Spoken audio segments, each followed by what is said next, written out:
नमस्कार। आज हम डॉक्टर सैमुअल हैनेमैन की 1837 की एक बहुत अहम लिखाई पर बात कर रहे हैं।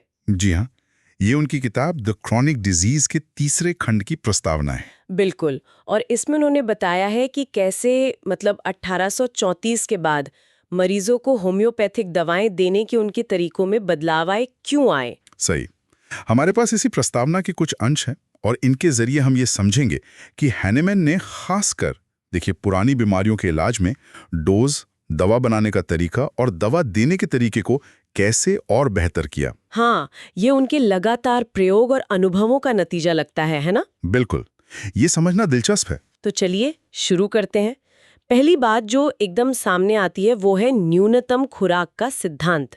मतलब उनका विश्वास और पक्का हो गया कि दवा की बिल्कुल छोटी सूक्ष्मतम मात्रा भी असर कर सकती है। हाँ, और ये जानना रोचक है कि उनके लिए सूक्ष्म का मतलब क्या था।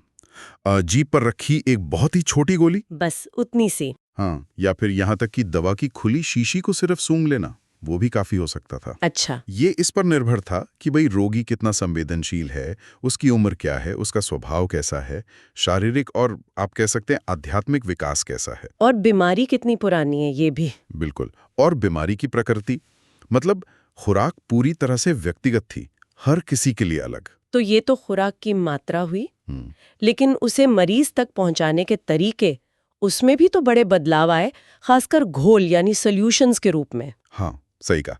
पुरानी बीमारियों के लिए वो क्या करने लगे कि दवा की एक गोली को ज्यादा पानी में घोलने की सलाह देने लगे। ज्यादा पानी मतलब कितना। जैसे मान लीजिए 7 से 20 बड़े चम्मच पानी में एक गोली, और इस घोल का बस 1 चम्मच रोज। रोज या हर दूसरे दिन, बहुत कम मात्रा में।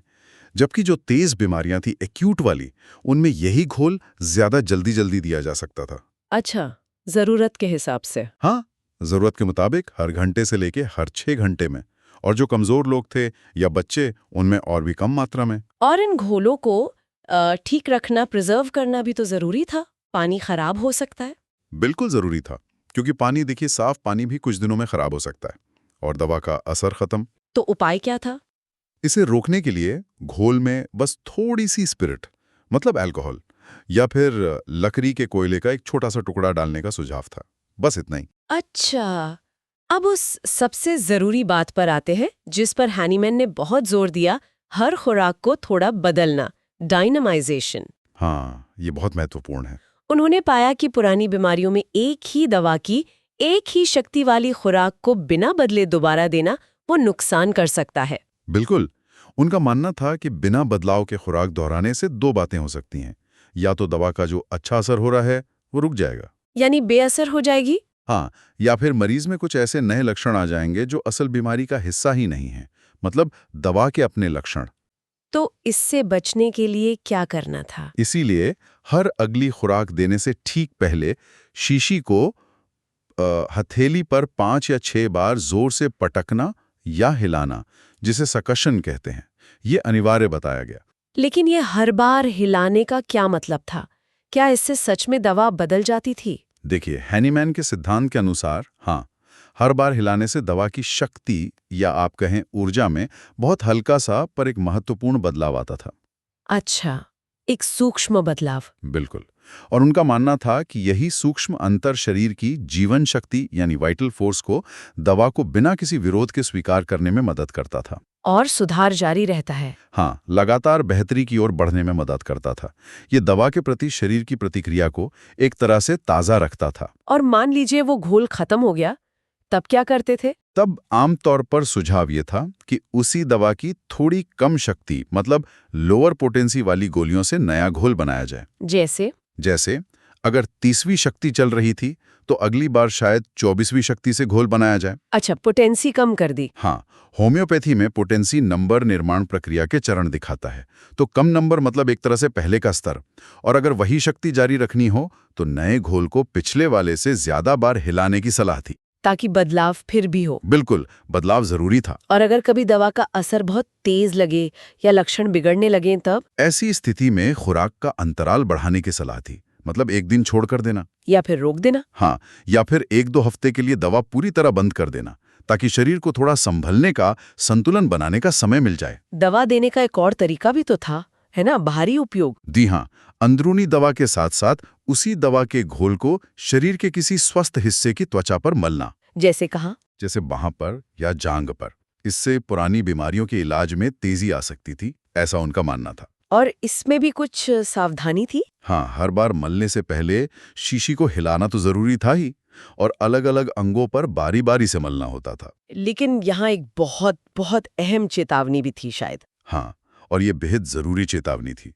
हैनीमैन ने बहुत सख्ती से कहा था कि घोल को कभी भी त्वचा के उन हिस्सों पर नहीं मलना है जहां पहले से कोई बाहरी तकलीफ हो। जैसे कोई दाने या घाव। हाँ, जैसे कोई चकत्ते हों, दाने हों या कोई पुराना घाव हो, उस जगह पर नहीं मलना है। क्यों, क्या दिक्कत थी? उनका मानना था कि ऐसा करने से वो बाहरी समस्या दब जाएगी और अंदर चली जाएगी, अंदरूनी अंगों में। ओह, और उससे? और उससे फिर ज्यादा गंभीर परेशानियां हो सकती हैं, जैसे अंधापन, लकवा, दमा, यहाँ तक कि स्ट्रोक भी। बाप रे, ये तो बहुत गंभीर चेतावनी है। बिल्कुल।